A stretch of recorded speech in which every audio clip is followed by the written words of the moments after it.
All right, so are you ready to build something? Always up for a challenge, especially if we're talking about construction. That's the spirit.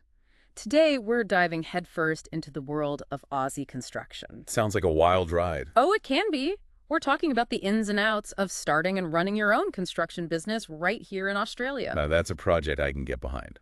But let me tell you, it's not just about knowing how to swing a hammer. Definitely not. It's about laying a solid foundation, both literally and figuratively. Exactly. We're talking about the legal stuff, the financial stuff, the operational stuff, the whole shebang. Right, because a successful construction business needs a blueprint just as much as a house does. Couldn't agree more.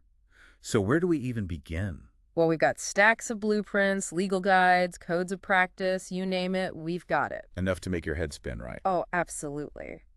But luckily, that's why you're here to help us sort through it all and make sense of it. I'm up for the challenge. So let's dive into those blueprints, shall we? What are we building today? Today, we're building a business from the ground up. We'll cover everything from choosing a business name to understanding those tricky licensing requirements. Music to my ears. Because let me tell you, those licensing requirements can be a real maze, especially here in Australia where every state and territory likes to do things a little differently. Oh, tell me about it. It's enough to make you want to pack up your tools and move to a desert island. I hear you. But don't worry, we'll navigate those choppy waters together. I'm counting on it. But before we get ahead of ourselves, let's take a step back. Sounds like a plan. Sometimes you need to step back to take a leap forward, right? Exactly. Yeah. So let's say I'm just starting out. I've got my tool belt and a dream. That's what it's all about. Passion and a good set of tools. Where do I even begin? Do I jump right into picking out my work boots and ordering business cards? Not quite. It all starts with a business blueprint. Okay, business blueprint. I like the sound of that. Tell me more. Think of it like sketching out the plans for your dream project. Are you envisioning a small company specializing in eco-friendly renovations? Or are you thinking bigger, a large-scale commercial operation? It's like choosing between building a treehouse and tackling the Sydney Opera House. Exactly. And just like any good project, you need a plan. So it's not just about grabbing your hammer and nails and hoping for the best. Definitely not. We need to strategize, just like you would with any build. So where does this strategizing begin? That's where the SWOT analysis comes in. Strengths, weaknesses, opportunities, and threats. SWOT analysis. Okay, I'm intrigued. Break it down for me. It's basically a reality check, helping you see where you stand in the construction landscape. Like taking a look around the construction site before you even start digging. Exactly. Yeah. You need to know the lay of the land, so to speak. So let's say I'm drawn to those trendy tiny homes. Sustainable, compact. They're certainly having their moment. They are. How would I apply a SWOT analysis to that? Great question. Let's say your strength is that you've snagged a great location near a popular tourist spot with high demand for unique rentals. Okay, prime real estate. That's a good start. Right.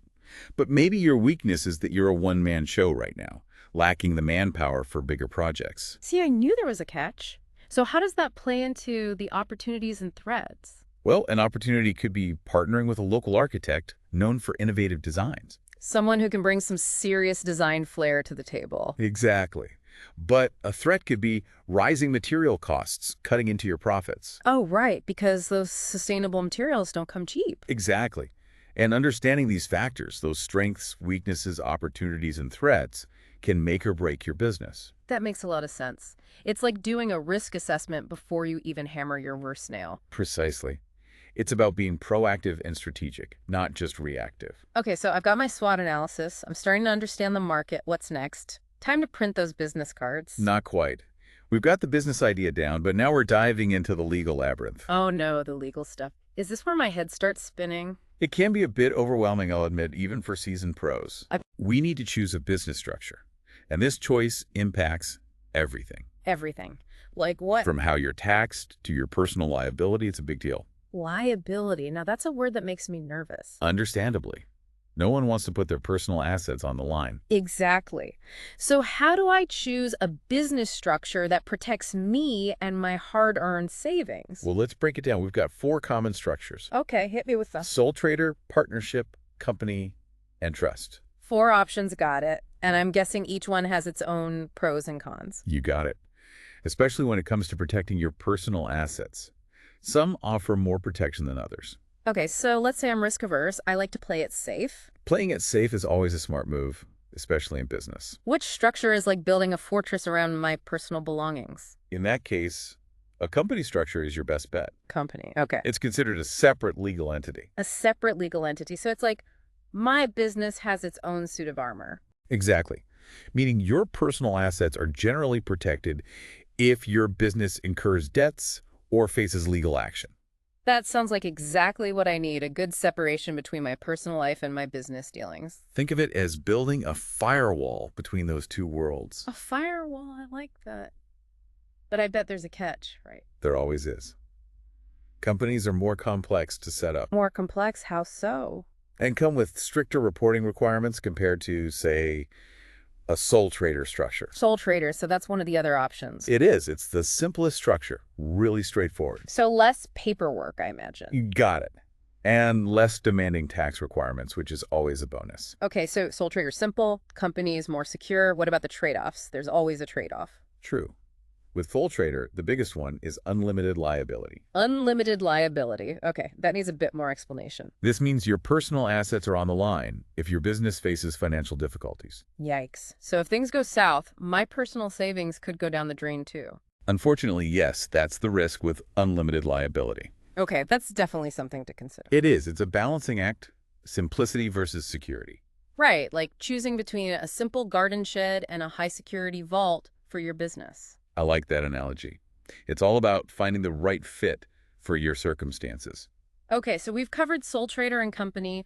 What about partnerships and trusts? They seem a bit more mysterious. A partnership is exactly what it sounds like ideal if you're going into business with someone else. So, like finding a reliable business partner to help you shoulder the load. Exactly. You share profits, losses, and importantly, liability. So, you're both equally responsible for the success or failure of the business. That's the gist of it. It's crucial to choose your business partner wisely with a partnership. Makes sense, because you're both in the same boat, so to speak. Precisely. And that boat needs a strong foundation to weather any storms. And trusts. Are those for when you've really made it big in the construction world? They can be a good option for larger, more established businesses, or for those with specific asset protection needs. Asset protection. So, another layer in security for those who want it. You got it. They offer tax advantages and can be great for succession planning. Succession planning. So, thinking about the future of your business even when you're not running the show anymore. Exactly. But trusts are more complex. I bet. More complex than companies, even. You could say that. They require more setup and ongoing administration, so not for the faint of heart. Okay, so definitely something to consider down the track if my construction empire takes off. Exactly. It's like upgrading from a hammer to a crane. You want to make sure you can handle the extra weight. Makes sense. But for now, I think I need to let all of this sink in. It's a lot to digest. Choosing a business structure is a crucial first step. It sounds like it. And it's not something to tackle solo. I'd recommend seeking advice from a qualified professional. So, someone who speaks fluent legal jargon. Exactly. An accountant or solicitor can help you choose a structure that aligns with your goals, your risk tolerance, and your vision for the future. Okay, I'm convinced. Professional advice it is. So, once we've laid that legal groundwork, are we ready to grab our tools and start building? Not quite. We've got the business structure sorted, but now it's time to navigate the wonderful world of licenses and registrations. Oh boy, here we go. And this is where things get really interesting, because the requirements vary significantly across Australian states and territories. Ah, the joys of Australian bureaucracy. So it's not as simple as getting a one-size-fits-all builder's license and calling it a day. Unfortunately not. Each state and territory has its own regulatory body and specific licenses. Okay, so tell me, is there at least a handy online resource where I can find all this information without pulling my hair out? You're in luck. There's a fantastic website called ABLES, Babelex, what is that exactly? the Australian Business Licensing Information Service. Okay, that's a mouthful. I'm guessing Ableus is like the Google of construction licenses. You could say that.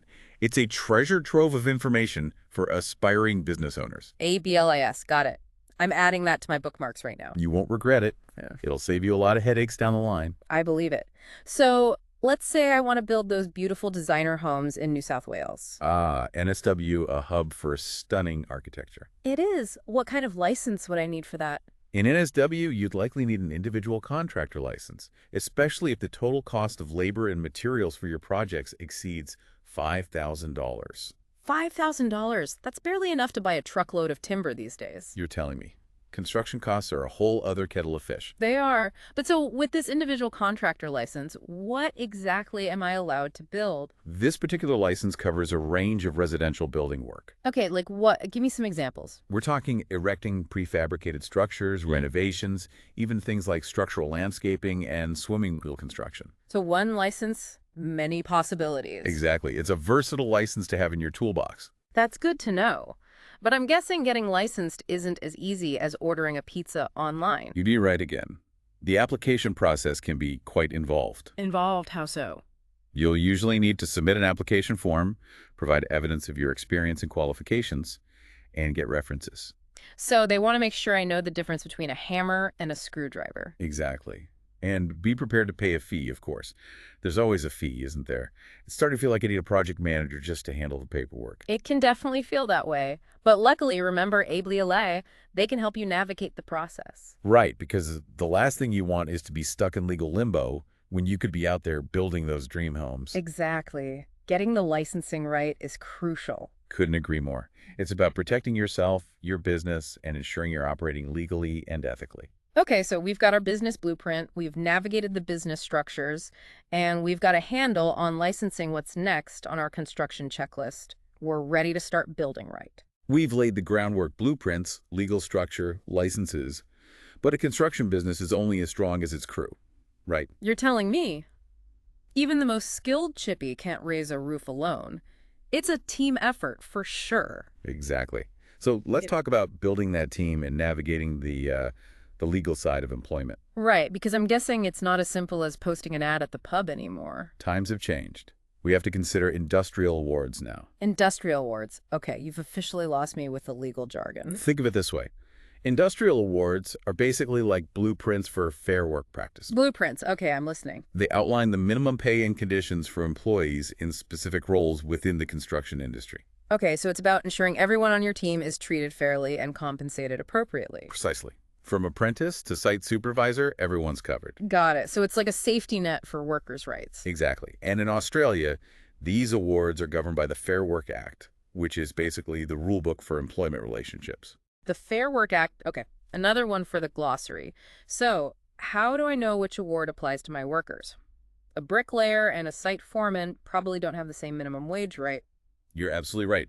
Different roles within construction fall under different awards. That makes sense. Different skill sets, different pay grades. Exactly.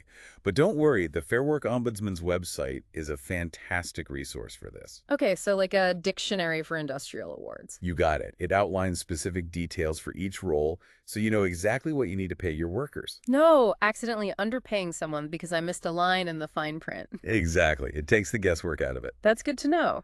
What kind of things are actually outlined in these awards? Just wages, or is there more to it? Oh, it's much more comprehensive than just wages. An award typically covers everything from minimum wages and overtime rates Okay, makes sense. to penalty rates for weekends or public holidays, allowances for tools and travel, leave entitlements, even redundancy pay.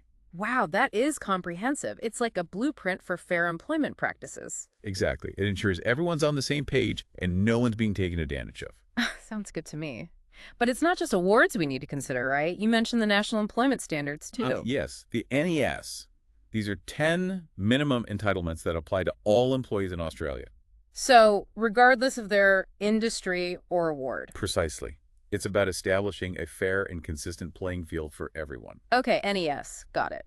Give me some examples. What kind of things are we talking about here? Things like maximum weekly hours, annual leave, sick leave, parental leave, they're all covered by the NES. Right, so these are the non-negotiables, the baseline for fair work practices. Exactly. It's about protecting employees' basic rights. Got it. Awards for specific roles, NES is the baseline. This is starting to make sense. But with all these rules and regulations, how do I make sure I'm actually complying? It's a lot to keep track of. It is. But don't worry, you don't need a law degree to be compliant. Okay, that's a relief. So what's the secret? How do I stay on the right side of the law? Firstly, make sure your employment contracts are crystal clear and reflect the relevant award and the NES. So no dodgy contracts with tiny print and legal jargon. Exactly. Transparency is key. Secondly, Stay informed about any changes to awards or legislation. Because these things can change, right? They do. The Fair Work Ombudsman's website is your best friend here. They provide updates and easy-to-understand explanations. It's like they're constantly updating the building code for employment. That's a great analogy. And lastly, create clear and concise workplace policies. Okay, so a handbook that outlines everyone's rights and responsibilities. You got it. Make it easy to understand and readily available to everyone in your team. Sounds like a solid plan. But what happens when things don't go smoothly? We all know disagreements and disputes can happen, even with the best intentions. Absolutely. And that's why having clear dispute resolution processes is crucial. So a plan for when things get a little heated on the construction site, so to speak? Exactly. And guess what? The Fair Work Act provides guidance on this as well. The Fair Work Act, is there anything it doesn't cover? It's a pretty comprehensive piece of legislation. The Act encourages a step-by-step approach to resolving issues. Okay, so walk me through those steps. What do I do when a conflict arises? Well, the first step is always to try and resolve the issue directly with the employee involved. Makes sense. A good open conversation can often clear the air. Exactly. And if that doesn't work, there are other avenues, like mediation or seeking assistance from the Fair Work Commission. So there are options to find a resolution without things getting messy and ending up in court. Precisely. The key is to act fairly, follow the proper processes, and seek expert advice if needed. Got it. Because a harmonious work environment is a productive one, right? Absolutely. Ugh. And a little legal know-how can go a long way in achieving that harmony. Agreed. But let's face it, even with the best workplace practices, accidents can happen. You're right. Especially in construction, the risks are just part of the job. Exactly. It's a physically demanding industry with a lot of heavy machinery and potential hazards. And that brings us to another crucial aspect of running a construction business. Workplace health and safety, or WHS for short. Okay, safety first. This goes beyond hard hats and high-vis vests, doesn't it? It certainly does. WHS is a complex area, Yeah. but also a moral imperative. Moral imperative meaning. You have a responsibility to provide a safe working environment for everyone on your sites.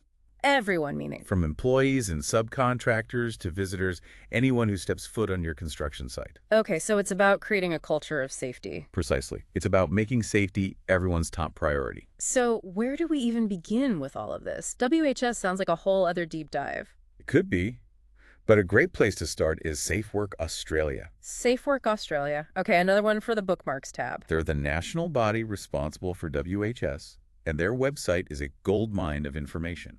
Goldmine, I like the sound of that. What kind of information are we talking about here? It all starts with understanding the hazards and risks associated with each project. Okay, so identifying the potential dangers before they become real problems. Exactly. We're talking working at heights, heavy machinery, power tools, hazardous materials. The list goes on. Right, because every construction site is different with its own unique set of challenges. Precisely.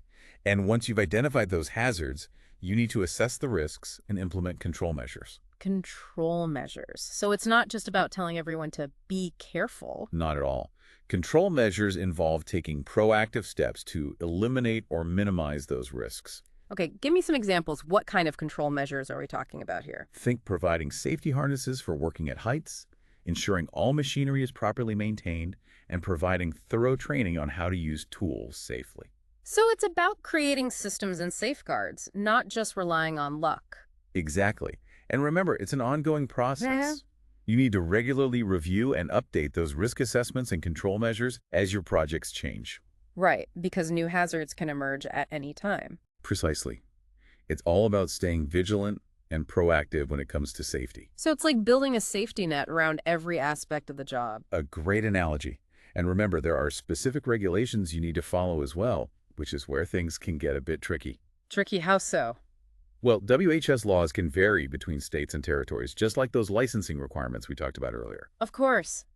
Just when you think you've got a handle on things, there's another layer of complexity. That's why Safe Work Australia is such a valuable resource. Right, because they cut through all the state-based differences. Exactly. They provide a great framework with their model WHS laws, and from there you can delve into the specific regulations for your state or territory. Okay, so I've got my safety ducks in a row, my team is well trained, but what happens if despite my best efforts, someone does get injured on the job. That's where workers' compensation insurance comes in. Ah, yes, workers' comp. Another one of those essential insurances, right? It's a legal requirement for all employers in Australia. So it's like a safety net for both the worker and the employer. Precisely. It provides financial support to injured workers, covering medical expenses and lost wages. Okay, so the worker is taken care of, but how does it protect the employer? It protects employers from potential legal ramifications. Right, because workplace injuries can lead to lawsuits, can't they? They can, unfortunately. Hmm. So workers' compensation insurance is essential for protecting your business. Okay, that makes sense. But I imagine there's a lot of paperwork involved if a claim needs to be made. There can be, yes, but having clear procedures for reporting and managing workplace injuries can streamline the process. So good record keeping and clear communication are crucial here as well. Absolutely. And remember, rehabilitation is a crucial part of the process as well. Right, it's about supporting the worker's recovery and helping them get back on their feet, not just ticking boxes on a form. Exactly. A supportive and proactive approach to rehabilitation can make a world of difference. For both the worker and the employer, I imagine. Precisely. It's a win-win situation. It seems like with WHS, it's not just about compliance, it's about building a culture of safety within your business. Now you're getting it.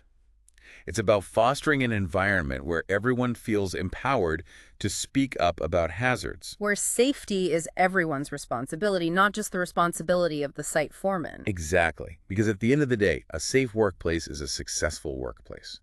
Well said. We've certainly covered a lot of ground here, from building a team to building a culture of safety. We have. Hmm. But we're not done yet. We still need to talk about the financial and administrative side of running a construction business. All right, so last time we were in the middle of assembling our construction crew and making sure everyone on site was safe and sound. And now we get to swap our hard hats for some accounting software. Oh no, is it tax time already? You could say that. We're diving into the financial and administrative side of running a construction business. The less glamorous side of construction, but equally important, I imagine. Absolutely. We're talking about taxes, superannuation, insurance, and making sure we're treating our clients fair. Okay, so a lot to cover. Let's start with the one that always gives me a headache, taxes. Everyone's favorite topic, right? Definitely not. Yeah. Is there a secret tax code for builders, or are we talking about the same system that everyone else navigates? No secret codes, don't worry. You'll be working with the same Australian tax system as any other business. Okay, so no need to learn a whole new language just for construction. Exactly. The ATO is your friend here. The ATO. The Australian Taxation Office. They're like your financial guidebook. Right, another acronym for the collection. Their website is builder-friendly, though, right? Absolutely. They have a wealth of information specifically designed for businesses. Like what kind of information? I'm guessing it's not as simple as adding up all your invoices and sending them a check at the end of the year. You'd be surprised. It's actually pretty straightforward. Okay, I'm listening. Convince me. You'll find guides on everything from registering for an ABN to understanding GST and meeting your income tax obligations. Okay, you're speaking a foreign language again. ABN, GST, break it down for me. ABN stands for Australian Business Number. It's like your business's tax file number, Okay, so every business needs one. pretty much. And GST stands for Goods and Services Tax. You've probably heard of it. Oh, right, GST. That's the one they add on to everything you buy. Yeah. Exactly. And if your business earns over a certain amount each year, you'll need to register for GST and charge it on your invoices too. Sounds complicated. It's not as bad as it sounds, I promise. The ATO website has heaps of resources to help you out. Okay, so the ATO is like our one-stop shop for all things tax-related. Exactly. They provide tons of support to help you stay on top of your obligations. That's good to know because I'm guessing they don't just take your word for it when it comes to how much you've earned. Nope, you need to keep good records. Records of what? Everything. Pretty much. Keep track of all your income and expenses, invoices, receipts, any financial transaction related to your business. It's like building a paper trail for every dollar that flows in and out of the business. You got it. It might seem like a hassle, but trust me, it's worth it. Worth it how? Not only will it make your life easier when it's time to lodge your tax return, but it also gives you valuable insights into the financial health of your business. So I can actually see where all my hard-earned cash is going. Exactly. Knowledge is power, especially when it comes to finances. Okay, I'm convinced. Good record keeping it is. But what about actually understanding all those complex tax laws and regulations? Can I just hand it all over to an accountant and call it a day? A lot of business owners do work with accountants, especially as their businesses grow. Makes sense. They're the experts, after all. Yes, exactly. They can help you navigate the complexities of the tax system and ensure you're maximizing your deductions. Because who wants to pay more tax than they have to? Exactly. But even if you do engage an accountant, it's still beneficial to have a basic understanding of your tax obligations. Right, so I'm not just signing off on things blindly. Exactly. Think of it as being the project manager of your own finances. I like that the project manager of my finances. Okay, so we've talked about ABNs, GST, record keeping. What about superannuation? Superannuation, or super as it's commonly called, is a retirement savings scheme. Right, so everyone has a super fund these days. Exactly. And as an employer, you're required to make regular contributions to your employees' super funds. So it's like setting aside a portion of their earnings now to help them out later in life. Precisely. It's a way of ensuring your employees have some financial security when they retire. Makes sense. How much do I have to contribute? The current minimum contribution rate is 11% of an employee's ordinary time earnings. 11%. That's not insignificant. Is there a specific way I have to pay it? There are definitely rules around super contributions. Again, the ATO website is a great resource for this. Right, the ATO, they're like the Google of Australian tax and super. Okay, so we've covered taxes, super, record keeping. What's next on our financial checklist? We can't forget about insurance. Ah, yes, insurance. Because in construction, things don't always go according to plan. Exactly. Insurance is like your safety net, protecting your business from those unexpected events. Okay, so what types of insurance should I be considering as a construction business owner? What are the must-haves? Public liability insurance is a big one. It protects you if someone is injured or their property is damaged because of your business operations. Right, because construction sites can be unpredictable places, even with the best safety practices in place. Exactly. It's always better to be safe than sorry. So public liability is a must-have. What else is there? Well, we already talked about workers' compensation insurance, which is a legal requirement. Right, to protect both the workers and the business. Exactly. You'll also want to consider insurance for your tools and equipment, your vehicles, and any specific projects you're working on. Okay, so making sure my tools are covered if they get stolen and my projects are covered if something goes wrong. Precisely. And don't forget about professional indemnity insurance. Now, that one sounds a bit more serious. What exactly does professional indemnity insurance cover? It protects you against claims of negligence or professional misconduct. So, if a client isn't happy with my work and decides to sue me, Exactly. It's like insurance for your reputation and your expertise. okay, I can see how that would be important in the construction industry where reputation is everything. It is. And with the rise of social media and online reviews, a single negative experience can really damage a business's reputation. So, professional indemnity insurance check. All right, we've covered a lot of financial ground here. Taxes, super, insurance. It's a lot to juggle. But before we wrap things up, you mentioned something about consumer fair trading practices. What did you mean by that? Yes. We can't forget about operating ethically and legally when it comes to our clients. So it's not just about building a structurally sound house. It's also about building strong and transparent relationships with the people who hire us. Now you're getting it. The Australian Consumer Law, or ACL for short, sets out a framework for fair trading practices. Okay, the CL, give me the rundown. What do I need to know? It covers a lot of areas, but for construction businesses, it's particularly important to be transparent with your pricing and contracts, to provide accurate quotes, and to honor your guarantees and warranties. So basically, it's about being upfront and honest with your clients. Exactly. Don't overpromise and underdeliver. Be upfront about what you can Yeah. do, and then deliver on your promises. Makes sense. Because a happy client is more likely to recommend you to their friends and family. Precisely. Word of mouth is powerful in the construction industry. It is. So the ACL, it's the law of the land when it comes to dealing with clients. Exactly. And the ACCC is responsible for enforcing it. The ACCC, another acronym, who are they? The Australian Competition and Consumer Commission, they're like the referees of the marketplace, making sure everyone is playing by the rules. Right, so no funny business when it comes to quotes and contracts. Exactly. Transparency and honesty are key. This has been incredibly insightful. We've covered so much ground in this deep dive, from the initial business blueprint to those final financial and legal details. We have. It's been quite a journey. But we've laid a solid foundation, and that's what matters. It certainly is. It's clear that starting and running a construction business in Australia is a challenging but ultimately incredibly rewarding journey. Absolutely. It takes hard work, dedication, a willingness to learn, and a good dose of legal and financial know-how.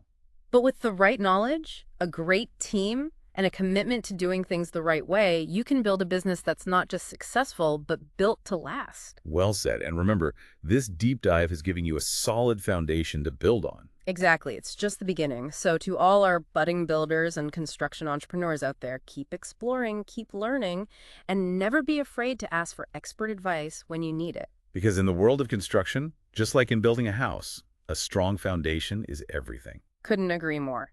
That wraps up our construction deep dive. Thanks for joining us.